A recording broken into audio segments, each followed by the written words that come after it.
O grito de terror de Juscelia ecoou por toda a favela onde ela vivia.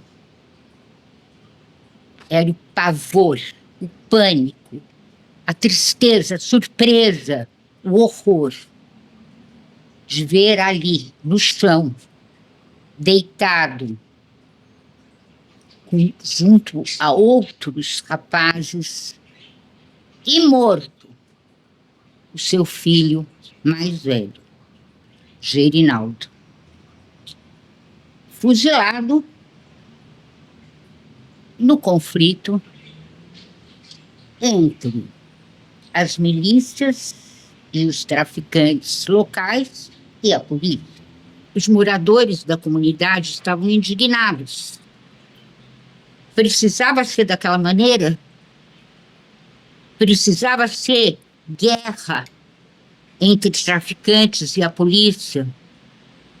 Guerra que fizera todas aquelas vítimas ali deitadas numa clareira onde a polícia os encurralara. E a indignação dos moradores fez com que eles tomassem alguma providência.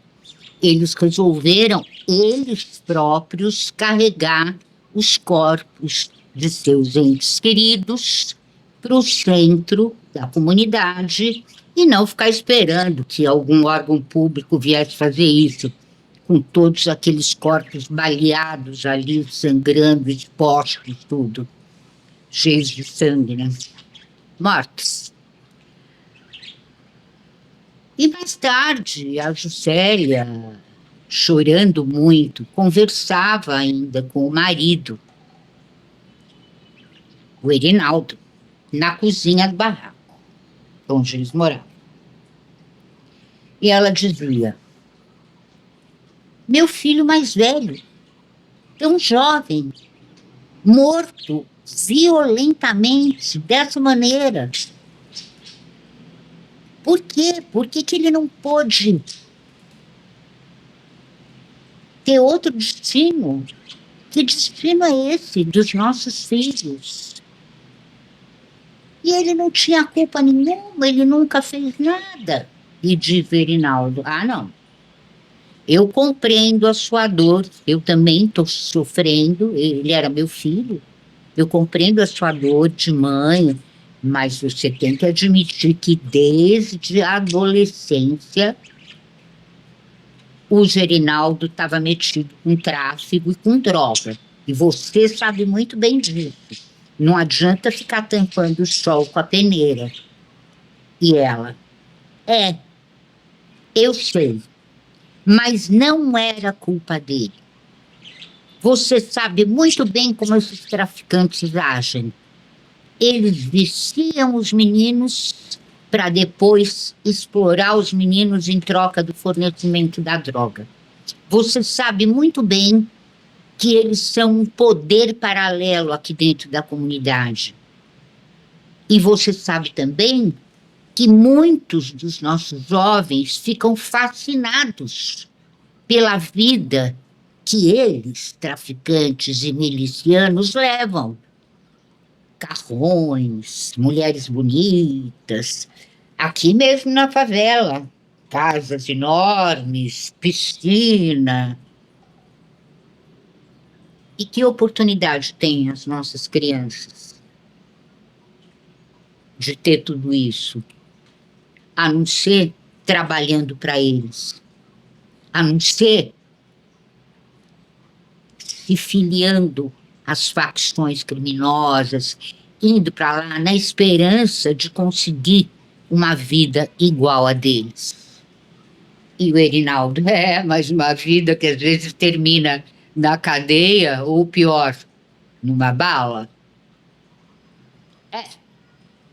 Disse ela, mas viver é se arriscar. Todos nós nos arriscamos. E ficamos aqui impotentes na mão desses caras, pagando para eles, sofrendo toques de recolher, sem mais nem menos, vendo os conflitos com a polícia, as balas perdidas, as crianças mortas. Isso aqui é uma guerra. Isso aqui é até pior do que muita guerra. O Erinaldo. Não, não digo uma coisa dessa, minha mulher, pelo amor de Deus. A guerra é muito pior que isso.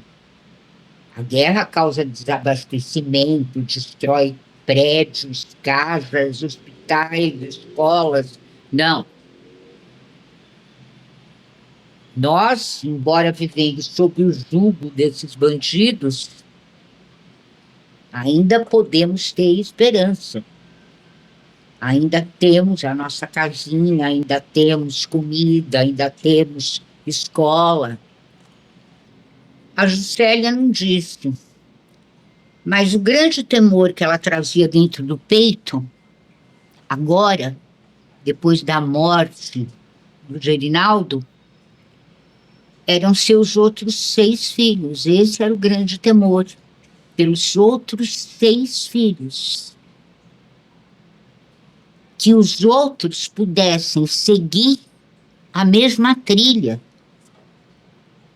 do mais velho. A trilha que o levara à morte, afinal, né? Uma morte violenta, estúpida. A Juscelia se perguntava por que eles não podem simplesmente ser presos e julgados e ter direito à defesa e cumprir pena como todo mundo. Não, a polícia vem aqui e é guerra. É conflito armado. É assim que se pretende acabar com o problema? E os meus 6 filhos? Os outros 6? O que vai ser deles? Então, a Juscelia tomou uma decisão.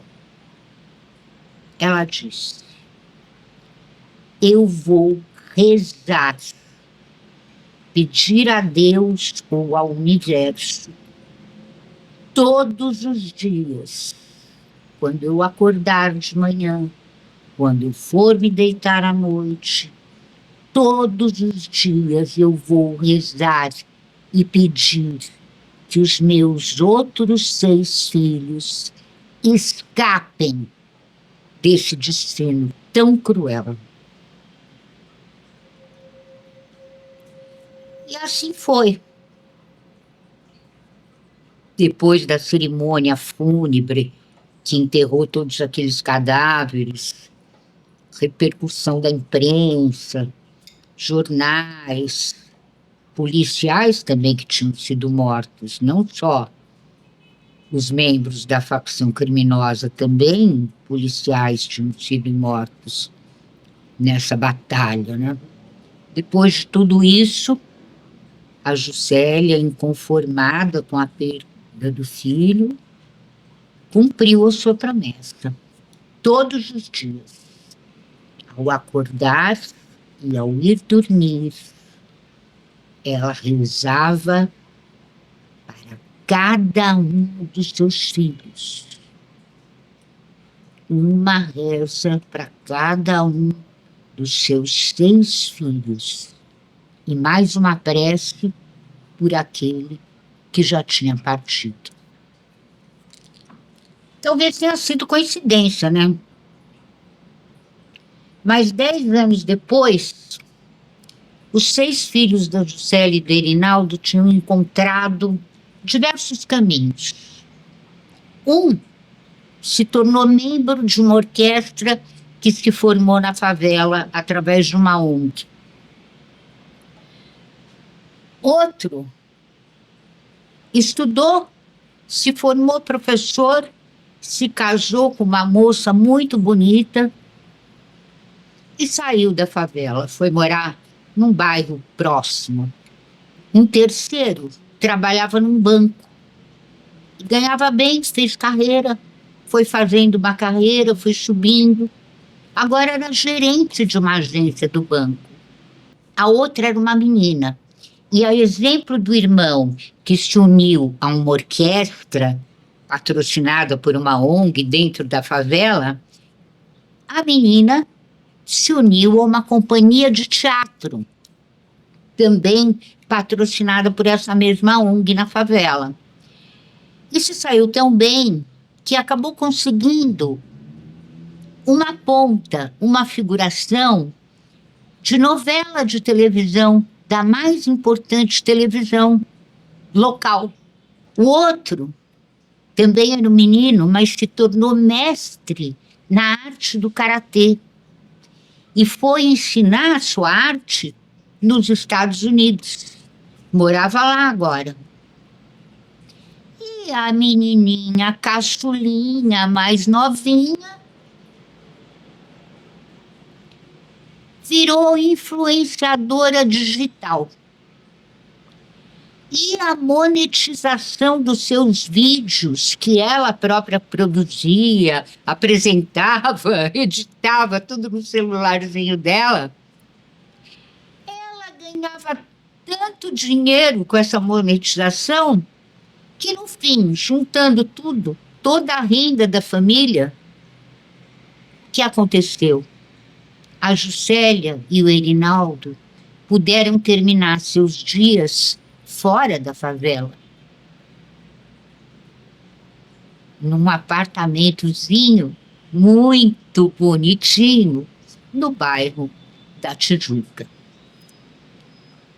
Foi então que a Juscelia, que nunca, nesses 10 anos, essa década toda, tinha conseguido se conformar com a morte do filho mais velho,